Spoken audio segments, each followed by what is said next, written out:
బాపట్ల జిల్లా చీరాల మండలం ఈపురపాలెంలో బహిర్భూమికి వెళ్లిన 21 ఏళ్ల యువతిపై అత్యాచారానికి పాల్పడి హతమార్చారు గుర్తు తెలియని వ్యక్తులు. ఈపురపాలెం సీతారామపేటకు చెందిన సుచరితగా గుర్తించారు. డాగ్ స్క్వాడ్తో రంగంలో దిగిన పోలీసులు సంఘటనా స్థలంలో డీఎస్పీ ప్రసాద్ నేతృత్వంలో విచారణ కొనసాగుతోంది.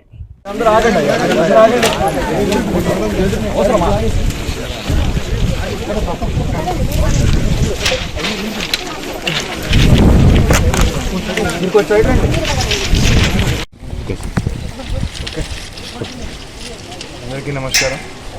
ఈరోజు ఈపురపాలెం పోలీస్ స్టేషన్ లిమిట్స్లో చీరాల సబ్ డివిజన్లో ఒక అన్ఫార్చునేట్ ఇన్సిడెంట్ జరిగింది. సీతారాంపురం ఏరియాలో ఈపురపాలెం గ్రామంలో ఒక 21 years old అమ్మాయి మార్నింగ్ అరౌండ్ 5:30-5:45కి ఇంట్లో నుంచి బయటికి రావడం.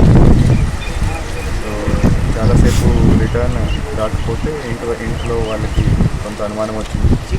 వాళ్ళు వచ్చి వెతికితే వాళ్ళకి అమ్మాయి బాడీ ఇంటి దగ్గరే దొరికింది, రైల్వే లైన్ పక్కన.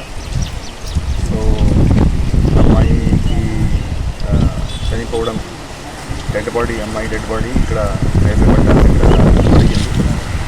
సో దాని మీద కేసు నమోదు చేసి ఈపురపాలెం పోలీస్ స్టేషన్లో మర్డర్ అండ్ రేప్ కేసు నమోదు చేసి దానికి ఇన్వెస్టిగేషన్ స్టార్ట్ చేయడం జరిగింది. ఇక్కడ సీన్ ఆఫ్ క్రైమ్ అంతా విజిట్ చేశాము. సీన్ ఆఫ్ క్రైమ్ అమ్మాయి చెప్పలు, ఒక వాటర్ బాటిల్, అమ్మాయి బట్టలు దొరికాయి. సో ఇన్వెస్టిగేషన్ సైంటిఫిక్ లైన్స్ మీద అన్ని కోణాల నుంచి అన్ని ఇన్వెస్టిగేషన్ చేయడం జరుగుతుంది. సో దానికి 5 టీమ్స్ ఏర్పాటు చేయడం జరిగింది. సో ఎవరైతే సస్పెక్ట్స్ ఉన్నారో వాళ్ళని ఒక లిస్ట్ ప్రిపేర్ చేసి